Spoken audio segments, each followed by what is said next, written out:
Hello everyone, question number 15 अब हम solve करेंगे एक्सरसाइज 2.5 का। अब से पहले हम लोग क्वेश्चन 40 तक सोल्व कर चुके हैं। ठीक है बेटा, इसमें क्या है, ये जो एरिया लिखा है ना, ये एरिया रेक्टेंगल का है। ठीक है, और जो एरिया बनता है वो कब बनेगा भाई, रेक्टेंगल किसे कहते हैं, ये क्वाड्रेंट होता है जिसमें अपोजिट साइड जो है इक्वल भी होती हैं और पैरेलल भी होती है। ये साइड इसके इक्वल भी है, पैरेलल भी है, इक्वल भी है और पैरेलल भी है। इसको हम लोग क्या कहते हैं, जो लेंथ बड़ी होती है उसको एल बोलते हैं, इसको क्या बोलते हैं, ब्रेथ बोलते हैं। यदि आप एल इंटू बी कर देते हैं तो क्या निकल के आएगा, आपका एरिया निकल के आएगा रेक्टेंगल का। ये तो आपको पता होगा। चलिए अब हम इसको सोल्व करना सिखाते हैं। एक्सरसाइज 2.4 आपने पढ़ी होगी, वीडियो देखी होगी। ठीक है बेटा, तो 2.4 अगर आपने सोल्व किया था क्वेश्चन नंबर 4 और 5, तो ये बिल्कुल उसी टाइप से क्वेश्चन होना है। हालांकि यहाँ पे स्क्वायर है तो इसको बोलते हैं हम लोग क्वाड्रेटिक पॉलिनोमियल। और क्वाड्रेटिक पॉलिनोमियल को सोल्व कैसे करा जाता है, अब ये मैं आपको पहले ही बता चुका हूँ, दोबारा बता देता हूँ। इसमें हम लोगों को हमेशा मिडिल टर्म देखना होता है। ये है मिडिल टर्म, इसको दो भागों में स्प्लिट करना होता है। ठीक है, और इस तरीके से तोड़ना होता है या स्प्लिट करना होता है कि अगर मैं उनको जोड़ के या घटाऊं तो वैल्यू यही मिले, लेकिन अगर वो दो जो वैल्यू यहाँ रखने वाला हूँ मल्टीप्लाई करूँ तो ये वैल्यू मिले। ये 12 दिख रहा है पर 12 नहीं है, क्योंकि ये 25 के साथ मल्टीप्लाई होगा। ठीक है, 25 के मल्टीप्लाई अगर आप 12 में करते हैं तो हमारे पास कितना आएगा, 300। कितना आएगा बेटा, 300। ठीक है, अब हमें जो 300 के फैक्टर करने हैं, उनको यहाँ दो भागों में लिखना होगा तोड़ के, फिर देखते हैं क्या आंसर आता है। पहले इसके फैक्टर कर लेते हैं। ये आएगा 150, 2 से आएगा 75, आई थिंक ये 3 से कट जाएगा आपका 25 टाइम्स, फिर 5 से और फिर 5 से। समझ में आया आप लोगों को? इस तरीके से आप इसके फैक्टर कर सकते हैं।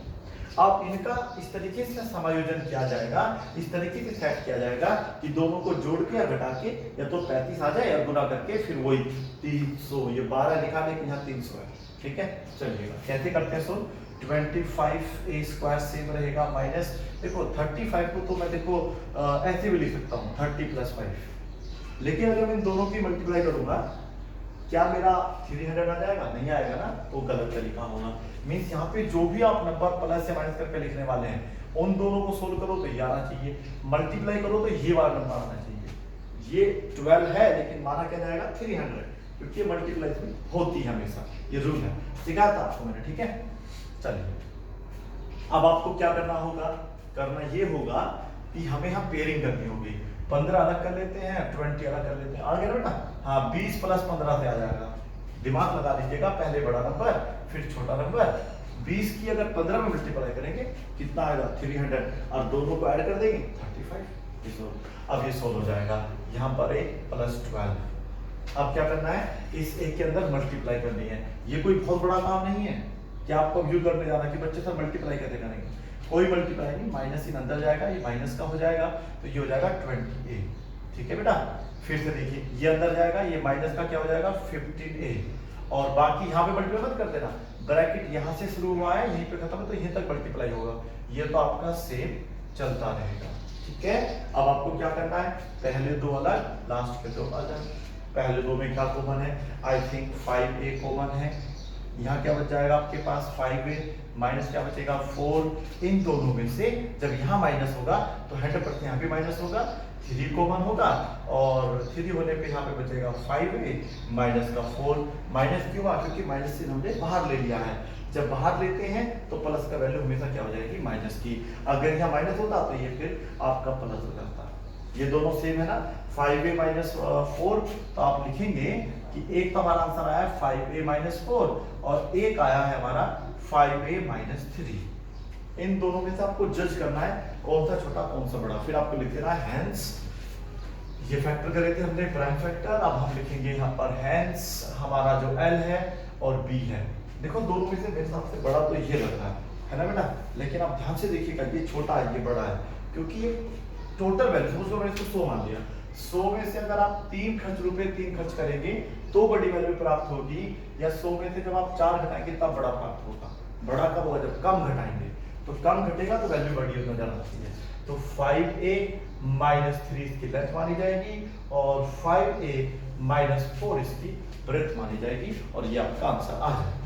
अगर समझ में नहीं आया है फिर से कोई समस्या नहीं है, हमारे पास का एक पार्ट और है जो भी सोल्व करना है, वो भी मैं आपको सोल्व करके दिखा देता हूँ। ठीक है बेटा, तो देखिएगा क्या है वो पार्ट।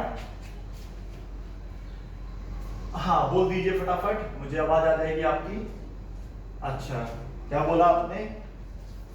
हाँ हाँ क्या बोल रहे हैं, बोलिए। 35y², हाँ आवाज आ रही है, आप बोलते रहिए। Very good. और बोलो बेटा, थोड़ा जोर से बोलो, आवाज आएगी। 13y और -12। बिल्कुल अच्छी आवाज थी वैसे आपकी इस बात तो। चलो सोल्व करते हैं इसको। अब दिमाग भी अच्छा होना चाहिए। पहले हमें क्या करना है, जो एरिया वाला आपको एक्सप्रेशन दिया हुआ है उसको सेम यहाँ लिख लेना है। अब आपको 35 की मल्टीप्लाई करनी होगी पहले 12 में। 35 × 12 कितना होगा? 420। कितना होगा बेटा? 420। अब हम इसके प्राइम फैक्टर करके ही ये ला सकते हैं। ठीक है, इतना कोई आप में से हम में से इंटेलिजेंट है कि डायरेक्ट से कर ले।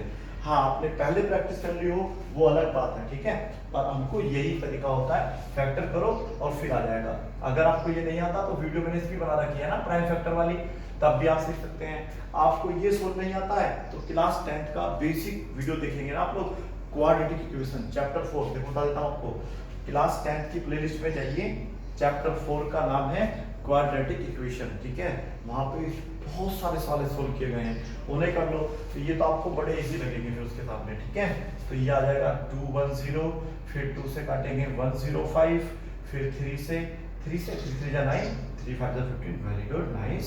फिर कटेगा ये 5 से 7 बार, 7 1 जा 7। पेयरिंग करके 13 लाना है। 13 कैसे आएगा? 5 3 जा 15, 28 -15। बिल्कुल देखो आ गया। ठीक है, वैसे भी हम पहले कर चुके तो हमें पता है क्या पेयरिंग है, फिर भी मैं आपको सलाह दूंगा कि आप इस तरीके से ही सोल्व करें, पेयरिंग करें, आंसर जरूर आपका आएगा। ठीक है बेटा, चलिए तो फिलहाल मैं यहाँ पे 35y² लिख देता हूँ। 13 के स्थान पर अब हमें लिखना होगा 28 - 15, क्योंकि जो कंडीशन है मैं आपको बता रहा हूँ फिर से। आप इन दोनों को सोल्व करोगे तो ये आना चाहिए, मल्टीप्लाई करो तो ये आना चाहिए। ये का मतलब 35 की गुना इसमें करी जाएगी, टोटल होगा 420। यदि आप लोग 28 की मल्टीप्लाई 15 में करते हैं 420 आएगा, मल्टीप्लाई करके देख लीजिएगा। ठीक है, पहले सवाल भी समझ लो बेटा, कभी आप मल्टीप्लाई करने लग जाओ, पहले सवाल समझ लीजिएगा फिर बाद में मल्टीप्लाई करते रहना। चलो 35y², ये मल्टीप्लाई कर दिया इसमें 28y, माइनस का हो जाएगा 15y, माइनस का 12। पहले दो में आप देखेंगे क्या कॉमन है, पहले दो में है 7y कॉमन। ठीक है, 7y कॉमन लेने के बाद आपके पास यहाँ पर बचेगा 5y और यहाँ पर बचेगा ओनली 4। ठीक है, जब दोनों माइनस के होते हैं तो आपको माइनस बाहर लेना होता है, इन दोनों में से 3 बाहर आ जाएगा कॉमन, आपके पास 5y + 4 बचेगा। क्वेश्चन फिर आएगा कि ये प्लस कैसे हुआ, माइनस माइनस जब बाहर आ जाते हैं तो वैल्यू आपके पास हमेशा प्लस की बचती है। अब आपके दो आंसर आएंगे, एक तो आएगा 5y + 4, एक आंसर आएगा आपका 7y - 3। ठीक है, इसमें आपको सिंपल रूल होता है पता करने का कौन सा बड़ा कौन छोटा। जो वेरिएबल होता है ना उसका आप मल्टीपल देख रहे, कोफिशिएंट देख लीजिएगा, जिसका कोफिशिएंट बड़ा रहेगा वो L, जिसका छोटा वो B। तो देखिएगा यहाँ पर वेरिएबल है हमारे पास क्या, y, इसका है 7, इसका है 5, तो बड़ा कौन सा हुआ, ये वाला, तो इसको बड़ा माना जाएगा। 7y - 3, 7y - 3, और ये हो जाएगा 5y + 4, और ये आ गया आपका आंसर। अगर यूनिट मीटर में है तो मीटर में आ जाएगा, सेंटीमीटर में है तो सेंटीमीटर में। फिलहाल ऐसा कुछ दिया नहीं था इसमें, आपको बस ये वैल्यू निकालना था। चलिए अब क्वेश्चन नंबर 16 की बात करेंगे। इसके भी दो पार्ट दिए हुए हैं और दोनों ही काफी सिंपल हैं। चलिए क्वेश्चन नंबर 16 में वो कह रहा है कि वॉल्यूम दिया हुआ है आप लोगों को एक क्यूबॉइड का, और आपको लेंथ, ब्रेथ और उसकी हाइट फाइंड करनी है। ठीक है, चलो क्या है यहाँ पर उसने बोला है कि क्यूबॉइड दिया हुआ है, उसकी आपको जो है जो डायमेंशंस है उनको निकालना है। तो यहाँ पर आप लिखेंगे पहले क्या, वॉल्यूम दिया है आपको ऑलरेडी यहाँ पर 3x² - 12x। ये आपको ध्यान रखना है, जो फॉर्मूला भी हमने करा था स्प्लिटिंग द मिडल, ठीक है ना, मिडिल टर्म को, तो वो तब लगेगा जब आपके पास यहाँ 3 टर्म्स होने चाहिए। यहाँ पर आप देख रहे हैं कि आपके पास केवल और केवल 2 टर्म है। जब भी आपके पास 2 टर्म होते हैं तो आप हमेशा पहले कॉमन लेते हैं, फिर देखते हैं वो सोल्व होगा या नहीं होगा। तो पहले आप यहाँ से जो है कुछ कॉमन लेंगे। क्या कॉमन हो रहा है, दिमाग लगाइएगा, 3x कॉमन हो रहा है। अगर आपको कॉमन लेना नहीं आता है तो देखिए ऐसे दिया जाता है कॉमन 3 इंटू एक्स स्क्वायर का मतलब है x को 2 बार लिखा जाएगा, माइनस साइन सेम रहेगा। 12 के फैक्टर होते हैं 2 2 4 3 12 इंटू एक्स। फिर हम लोगों को इसमें से क्या लेना होता है, कॉमन लेना होता है। यहाँ पर आप देखेंगे x यहाँ भी आ रहा है, x यहाँ भी आ रहा है, 3 भी आ रहा है और 3 भी आ रहा है। तो पहले आप यहाँ से क्या कॉमन लेंगे, 3x कॉमन लेंगे। जब 3x बाहर ले लेंगे तो ये 3x अब नहीं लिखे जाएंगे, ठीक है। क्या बचा आपके पास, x माइनस 4। इस तरीके से आप यहाँ से अगर डायरेक्ट 3x भी कॉमन लेंगे तब भी बेटा यहाँ पर x माइनस 4 ही बचेगा। और आप देखिए यहाँ पे 3 टर्म आपके पास आ गए हैं, एक 3 आ गया है, एक x आ गया है और एक आ गया x माइनस 4। अब इसमें से आप एक को l मान लेना, एक को b, एक को h। तो यहाँ पर कोई आपकी कोई दिक्कत नहीं होगी। Hence length is equal to 3, breadth is equal to x और आपका जो h हाइट होगा वो x माइनस 4 होगा। इसी के साथ आपका आंसर आ जाएगा। तो ये तो काफी सिंपल और इजी क्वेश्चन था। अब हम लोग जो है इसका सेकंड पार्ट करेंगे जो कि काफी इंपॉर्टेंट है। चलिए क्या कह रहा है इसका ये पार्ट, 12 के वाई स्क्वायर। यहाँ पर y को ही बस केवल हम लोग कांस्टेंट मानेंगे बेटा, वो सॉरी वेरिएबल मानेंगे, बाकी k को तो हम लोग अपने पास से वेरिएबल भी मान सकते हैं। चलिए ऐसे करके दे रखा है, इसको सोल्व करना है, देखते हैं क्या इसका आंसर आ रहा है। पहले तो इसमें देखिए कुछ कॉमन हो रहा है ना बेटा। सबसे पहले आप कॉमन ले सकते हैं, अगर कॉमन हो रहा है तो ये होगा 12 के वाई स्क्वायर प्लस 8 के वाई माइनस 20 के।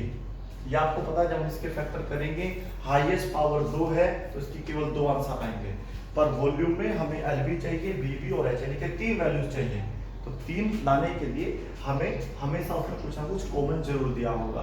देखिए तीनों में क्या चीज कॉमन है, तीनों में 4 कॉमन है। देखो 4 यहाँ भी आएगा, 4 यहाँ भी, 4 यहाँ भी और एक k कॉमन है ना। तो जब 4k कॉमन ले लेंगे इसमें से तो यहाँ बचेगा ओनली 3y स्क्वायर। जब यहाँ से कॉमन लेंगे तो ये देखो 4k कॉमन है, यहाँ से 4 2 8, 4 बार के बाद क्या बचेगा, ओनली 2y प्लस में है और यहाँ पर आपके पास बचेगा ओनली 5, वो भी माइनस का। समझ में आया। इस तरीके से अब आप इसके फैक्टर करेंगे, ये हो जाएगा आपका 5 3 15 और 15 का मतलब यहाँ पर 2 लाना है तो वही 5 माइनस 3 यहाँ पर आएगा, ठीक है। 4 के एक पूरी वैल्यू मान ली जाएगी। यहाँ पर आप देखिएगा 3y स्क्वायर सेम, मैं 2 के स्थान पे कह रहा हूँ कि हम लिखेंगे 5 माइनस 3, क्योंकि जब 5 में से आप 3 सब्ट्रैक्ट करेंगे 2 बचेगा, मल्टीप्लाई करो 15 आ जाएगा। ये 5 दिख भी तक रहा है लेकिन माना जाएगा ये 15 ही, ओके। y माइनस 5 मीन्स यहाँ तो आपको इसके फैक्टर करने आने चाहिए, ठीक है बेटा। इसको बोलते हैं क्वाड्रेटिक पॉलिनोमियल। इसके फैक्टर आप बिल्कुल हमारे YouTube चैनल पर देख सकते हैं। अन्यथा आप क्लास 10th का चैप्टर है क्वाड्रेटिक इक्वेशन, चैप्टर 4, ठीक है बेटा, चैप्टर 4 है, उसको आप वहाँ पर वीडियो देख लो बेसिक वाली, तब भी समझ में आ जाएगा। तो ये कोई बड़ा खेल नहीं है आपके लिए। तो 3y स्क्वायर प्लस का हो जाएगा आपका 5y, माइनस का हो जाएगा 3k, माइनस का हो जाएगा 5। ये कहां से आ गया, y होगा बेटा, सॉरी। चलो क्या कॉमन है दोनों में से, कॉमन लेते हैं। क्या मैं यहाँ लिख लूँ सवाल को, अपने को यहाँ लिख लेते हैं, ठीक है। मार्क चला जाओ दूसरे वाला। चलिए ये है आपका 4k। देखिए बेटा क्या कॉमन है प्लीज, इन दोनों में से आप देखेंगे तो आपके पास केवल y कॉमन है, तो आपके पास बच जाएगा 3y प्लस 5, ठीक है। फिर इन दोनों में देखो जब दोनों माइनस होते हैं तो माइनस साइन हम बाहर ले लेते हैं, यहाँ कुछ भी कॉमन नहीं हो रहा तो 1 कॉमन लेंगे। जब 1 कॉमन लेंगे तो आपके पास बच जाएगा 3y प्लस 5, ठीक है। अब 4 के आपका सेम रहेगा, एक बॉक्स में आ जाएगा 3y प्लस 5, एक में आ जाएगा y माइनस 1। बस अब इसमें से आप एक को क्या मानेंगे, हैंस, एक को मानेंगे l, एक को ब्रेथ, एक को हाइट। लेंथ मान ली 4k, ये मान लिया 3y प्लस 5 और ये मान लिया y माइनस k। इसी के साथ आपका क्या आ जाएगा, आंसर आ जाएगा। इसी के साथ एक्सरसाइज आपकी 2.5 समाप्त हो जाती है। मुझे उम्मीद है कि आपको सभी वीडियो समझ में आई होगी। और अब आप लोग जो है एक्सरसाइज आराम से 2.5 को सोल्व कर सकते हैं। Thank you very much for watching this video. Bye bye and take care, keep practising, have a good time.